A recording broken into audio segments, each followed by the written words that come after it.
हो गया सर, ये रेड हो जाएगा। हाँ अब हो गया। ओके, तो आज आपको बताऊंगा कि डिफेंस फोर्सेस, दोबारा से देखो, आप एक बार सेट करो, फिर मैं रुकूंगा नहीं, फिर मैं बोलता रहूँगा।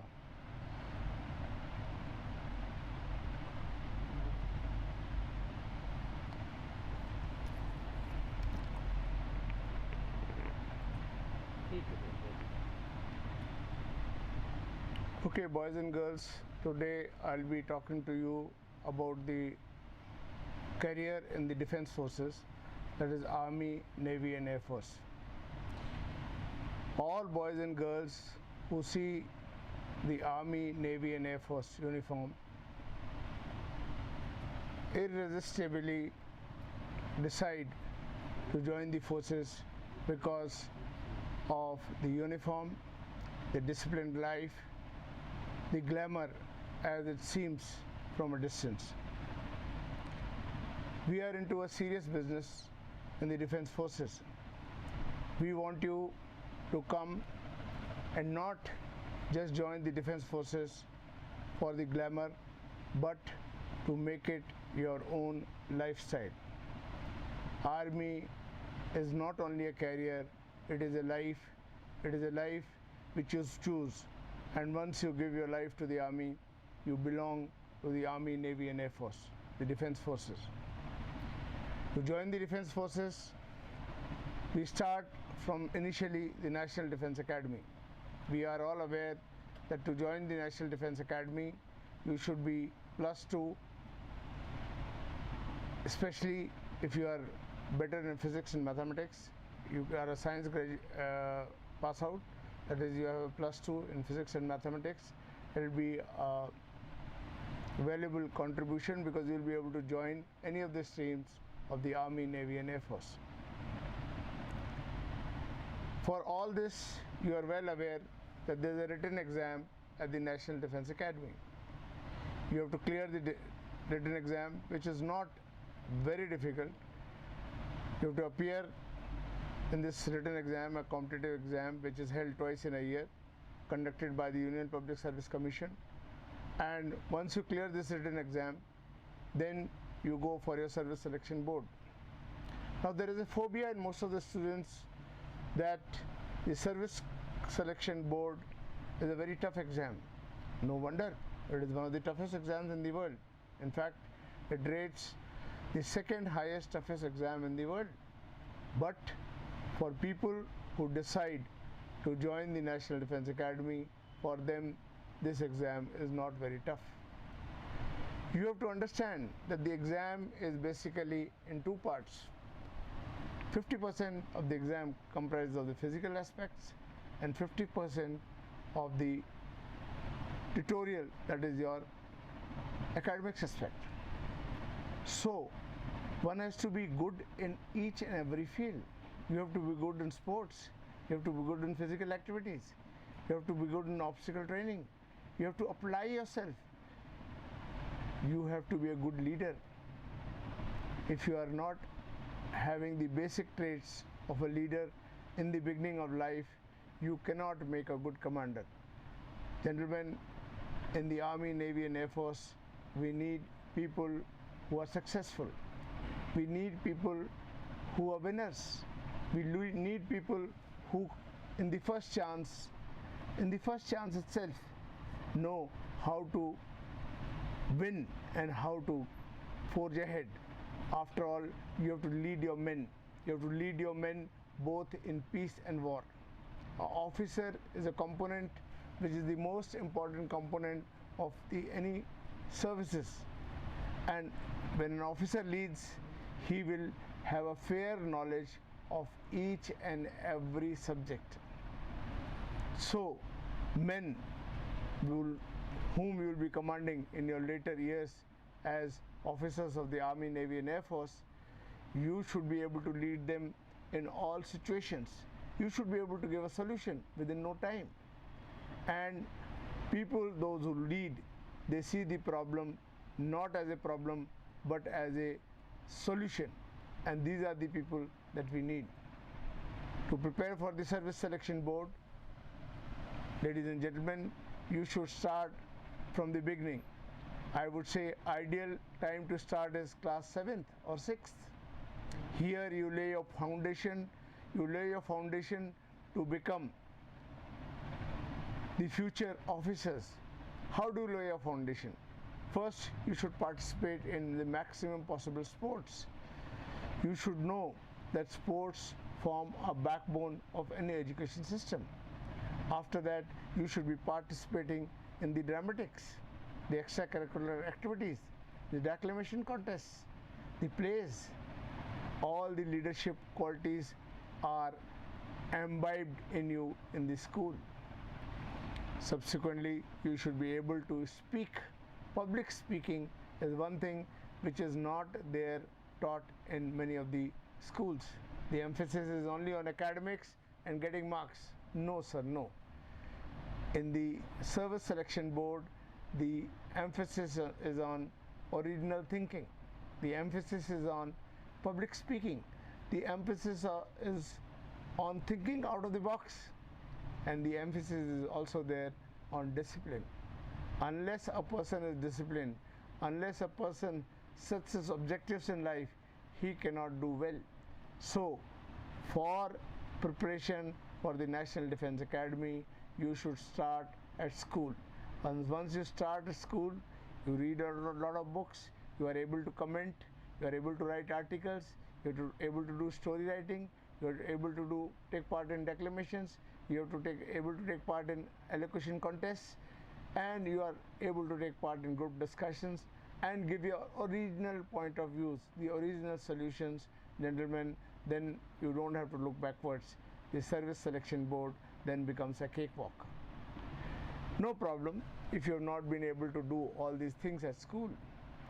There are institutions, there are coaching centers where you will be taught. So, my advice to you is that before going to any service selection board, kindly go to one of these institutions, learn what is expected out of you, learn what are the physical requirements, learn what are the obstacles, what are the individual obstacles that you'll have to do, participate in group discussions, learn how to give extempore speech, learn how to speak, how to do public speaking, learn how to conduct yourself. If you pick up all these points, if you pick up the academics, if you have the original thinking, if you have adequate general knowledge, you are day to day mastering your newspaper, you are reading the newspaper, you are writing books, you are reading books, you are writing articles, you are interacting. And if you are just interacting socially, you are aware of the surroundings around you, you will be able to crack the service selection board. After service selection board, what are you expecting?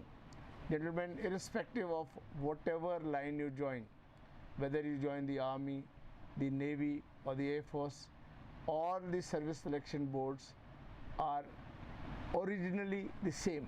Yes, little bit difference is there. Little bit difference is there when I say, because the Air Force is looking for basically pilots.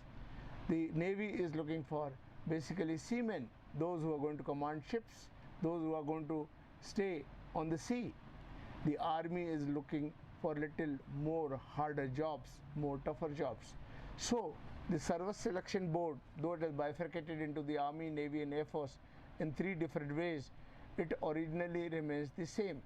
But yes, at the NDA level, the service selection board remains the same, but depending on whether your choice has been Air Force or your choice has been Navy, you will be sent to a different service selection board where they are going to evaluate you for that particular service little bit better. For Air Force, of course, you need the erstwhile what is called a PABT. Now we have the another substitute of PABT. You have to appear in a different exam. You have to clear this exam if you want to become a pilot.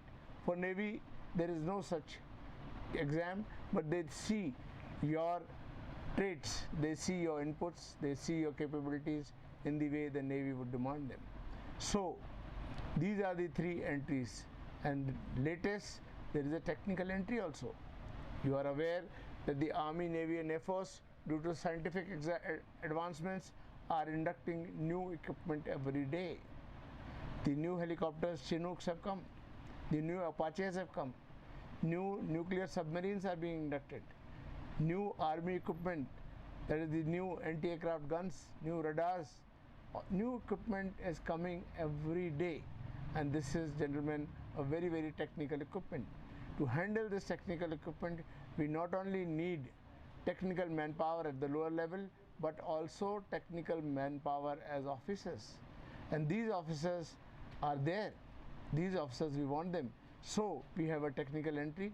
The technical entry has a different system. The technical graduates also have an entry level. There is a technical entry level at the +2 stage also. You can find out more about these entries, but remember, the service selection board generally remains the same. The service selection board remains the same whether it is a junior commissioned officer opting to become an officer in his last 2 years of service. Then also he has to undergo a service selection board exam and qualify that, and then only he can become an officer. So remember that service selection board is the key to become any officer, and that board remains the same. Whether it is a women entry scheme, the service selection board remains the same. Only thing in the women entry scheme, the little leeway is maybe the physical standards, but the physical standards are only little compromised. They are not so much compromised. Maybe the Air Force, the physical standards are little compromised, but the Army will have a little more tougher physical standards. Subsequently in the service, you will be trained depending on the institution you join, whether the National Defence Academy, the Indian Military Academy, the Indian Air Force Academy, or the Naval Academy in the south at Kozhikode. So all the, Azimala, the Naval Academy is at Azimala. So all these academies, they are all training, churning out officers. Remember, the Army, Navy and Air Force, they do not compromise on their standards. They are very, very clear on one issue, that whether we get or we fill the requisite vacancy or not, we are not going to compromise on the standards. For this reason, you can imagine that there is a shortage of almost 40 to 50% officers in Army, Air Force and Navy. But we have not compromised on the standards. We will not compromise on the standards. So those of you who want to join, come prepared, come prepared for life. You are going to be leaders, and the day you get commissioned, you will be commanding minimum 35 men. Those 35 men who are going to give their lives on your command. And these 35 men in the Army or Navy or the Air Force, this is where you start your career. You start your career as a lieutenant, a sub-lieutenant in the Navy, or flying officer in the Air Force. All these things are eventually going to lead you. Remember, now the Army, Navy and Force are in the process of restructuring their cadre. Restructure the cadre means that they are going to take two types of officers. One type of officers who are going to have short service. That means they are going to join the force only for 5 years or 10 years. These officers are one who like the charm of the Army, Navy and Air Force. They would like to continue for 5 years, maybe another extended 5 years, 10 years, and they may like to leave after that and choose another career in the civil. Then there will be a permanent cadre. The permanent cadre are those permanent commissioned officers who pass out of the various academies. Remember, in all these passing out, all these factors, age remains the greatest factor. Age will be only on your side if you join the National Defence Academy. I, for one, joined the National Defence Academy at the age of 15.5 years. But then those days, the criteria was only class 11th. Now the criteria is 12th class. So, having got commissioned at the age of 18.5 years, I started my career as a second lieutenant and then continued. So, my advice to all young aspiring aspirants of the defense forces, if you want to go up, if you want to become the next Chief of Army, Navy or Air Force Staff, then please join the National Defence Academy. Start young. For those who have not been able to decide on their career at National Defence Academy, then you can decide your career at the other stages. You can join as a technical entry also, and after joining the technical entry, you can decide on how long or how much you wish to continue. Even after from NDA, you can join the technical stream. It is not that you can't join the technical stream. If you have science as your background in National Defence Academy, you have graduated as a science graduate, if you have graduated as a technical graduate, you can still become a technical officer. That means you can join engineers, you can join signals, you can join EME. All these branches are technical branches whereby you are going to progress as per the technical acumen. But remember, beyond the level of brigadier, beyond the level of air commodore, all these vacancies for technical officers become very few. So at my stage, a few years back, when one of the brigadiers of the EME retired, I asked him what happened, why he did not pick up the next rank. His answer was plain and simple. It is not that he was lacking anywhere. What was happening is that the number of vacancies on the top were very few. There was just one vacancy or two vacancies for a Major General, and there were 15 brigadiers. So you can imagine the competition at that level becomes very tough. But remember, those who joined the fighting arms, those who joined as a fighter pilot, those who joined the infantry and the artillery, gentlemen, these are the people who remain on forefront. These are the people who sacrifice their family lives. These are the people who take part in the operations. These are the people who are always first prepared ahead of everything. Any damn problem, any damn intrusion, anything coming in, the fighter pilots are the first to go in. The infantry is the first to go in. The naval officers who have commanded ships, naval officers who have been on the sea for most of the time, they are the ones who are the preferred lot when it comes to promotion. And why not? These are the people who will have more vacancies on the top. So remember that these are the people who will go ahead, and for people who decide their career earlier, they have the age on their side, and that is why they have everything on their side. And if they happen to join the combat arms, as we called it, then for them the career is more brighter in the army, more brighter in the Air Force if you are a combatant pilot, and more brighter in the Navy also. So this is very, very clear, and you should accordingly prepare yourself to go. Now, after the army life also, there is a lot of career. I am standing in front of you wearing a uniform. You may be surprised as to what is this uniform. This is, some of you may think that is Navy. No. Some of you may think it is Air Force. No. This is a commercial pilot's uniform. I still don this uniform because I am a qualified commercial helicopter pilot. And after having retired from the army as a colonel in 2005, I took up the job with the state government of Rajasthan as a helicopter pilot, and continued for 15 years since I am still holding the license of commercial helicopter pilot. That is why I am wearing this uniform. This uniform is of a commander, and you see the wing. This is the pilot's wing, and you see this helicopter. This helicopter denotes that I am a helicopter pilot qualified on type.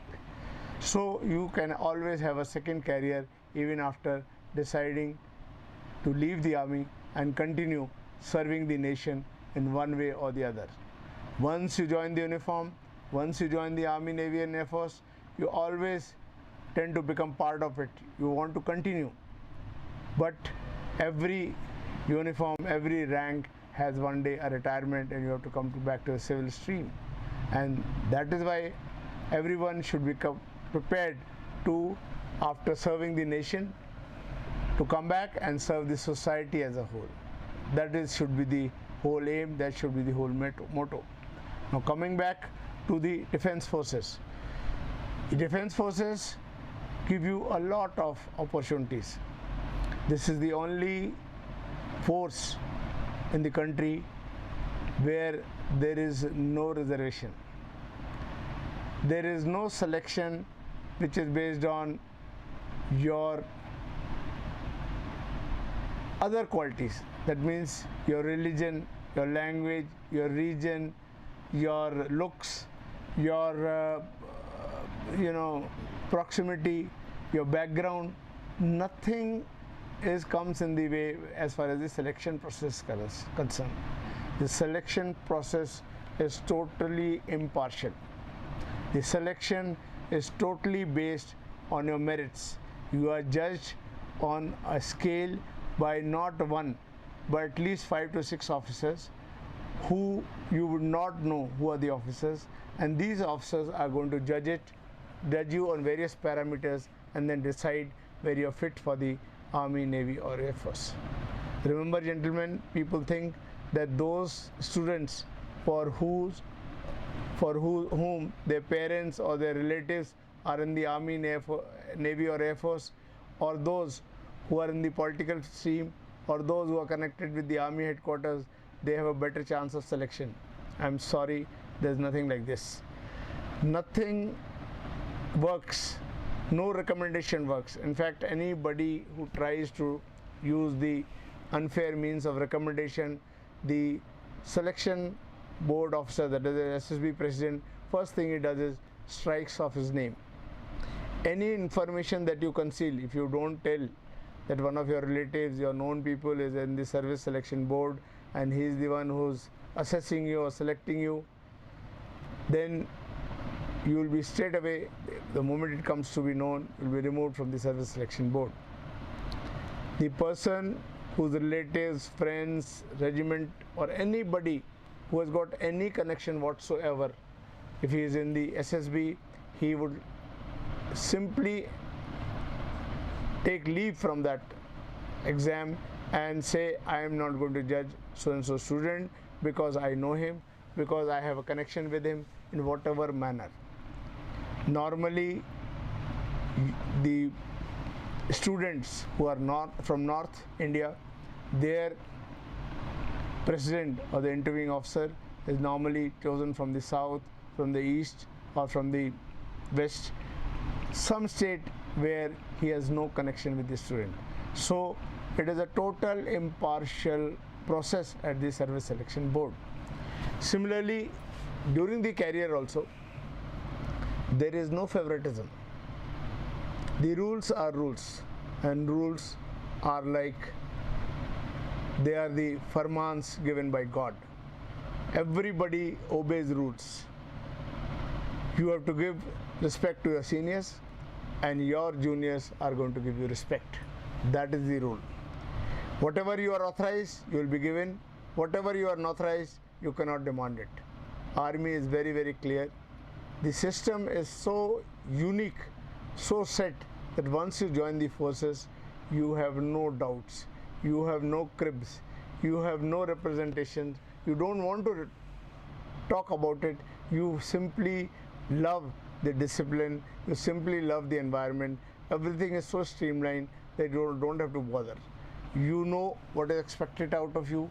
You have to perform in various courses, you have to perform in the unit, you are given various tasks, you are judged in various tasks, and you very well know where are you going to go, what are your chances of promotion, what are your chances of succeeding ahead in the next course. If you have done particular aspects, if you have fulfilled the requirement, you are going to go ahead. Your parents, your background, your economic culture, your religion, all these things do not matter in the service. In service, we have only one religion, and that religion, gentlemen, is the religion of the troops. If your troops are Punjabi, then whether you like it or not, you may be a South Indian, you will have to learn Punjabi and you will have to speak to the troops in Punjabi language. If your troops are from Tamil Nadu, they are Madras Regiment troops, then you better learn Tamil, because that is the language of your troops. And whatever is the religion of the troops, that is the religion that you follow. So in the army, it is a very, very unique synergy of homogeneity of the national integration.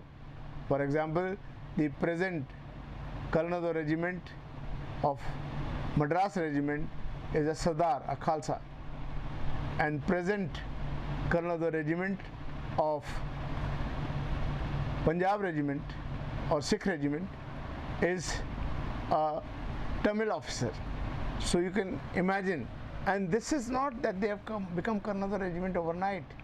They have continued with their regiments right from their commission days. That means they have served 40 years in the same regiment. They are very much part and parcel of the regiment, and they are going to defend their troops, their religion, the way it is to be. So army is totally apolitical. Army is totally a homogeneous atmosphere. In fact, Sunday, every Sunday the army, I keep telling people, has a Sarv Dharm Sthal. That means you are supposed to go to Mandir. But when we say Mandir, it is not Mandir. It is a Sarv Dharm Sthal. That means depending on the troops that you are commanding, or depending on the troops of the regiment, it could be Krishna Bhagwan, it could be Hanumanji, it could be Ramchandra Bhagwan, it could be anything. It could be Gurdwara, it could be anything. If the troops are Christians, it could be a church. If the troops are Muslims, it will be a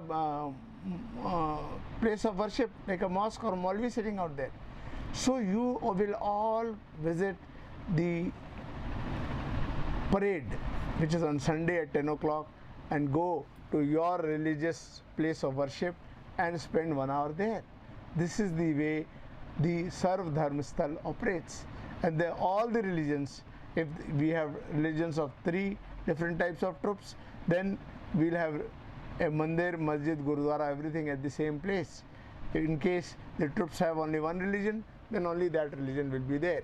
So we have a unit Panditji also, or religious teacher, depending on the unit. It could be a Maulvi, it could be a Padri, it could be a Panditji. So all this is there in the unit. The unit is a self-sustaining family. How? Because once you join the unit and you get married, your wife also becomes part of the unit. The children also become part of the unit. When the unit goes in the field area, all the families stay in the non-family station together. The non-family station, the unit ensures that somewhere some low medical category troops are left behind. They look after you. The children go to school, the children go to parks, the children celebrate all the festivals together. It's a cantonment. You get everything. There's a small marketplace. You get vegetables, you get daily needs, grocery. The swimming pool is there, the basketball courts are there. The army public school is also there in the cantonment. So all your family needs, whether it is the doctor, the MI room, the grocery, the children playground, movie hall, everything is there within the small city known as the cantonment, within a small station known as the Air Force Station, a small place which is known as a Navy cantonment. So everything is there. You don't have to go out. You don't have to worry about your family. You may be there posted in the Siachen Glacier. You may be there posted on the war front. You may be fighting terrorists. But your family, which is behind, and your children, they go to school regularly. Yes, they do miss their parents. They do miss their father. But they are being looked after in the city, which is known as cantonment, where every need, right from needle to the requirement of uniform, to the requirement of medical attention of the families and their dependents, are looked after by the various cantonments. So that is the environment that you should be looking forward to when you join the Army, Navy and Air Force. So with that, I now ask you that whatever questions you have, whatever doubts you have, you can always tell me, and I can always come forward and interact with you and talk to you. My main aim is here that the best talent of the youth should go to Army, Navy and Air Force. That is what I want. Thank you. देखो कितना देर हुआ आपका, 20-25 minute हुआ। अब आपके उनको बुलाओ, director साहब को, उनको पूछो कुछ स्पेशल अगर पूछना है तो फिर मैं उसके बारे में बताऊं, फिर आप एडिट करके उसको डाल देना।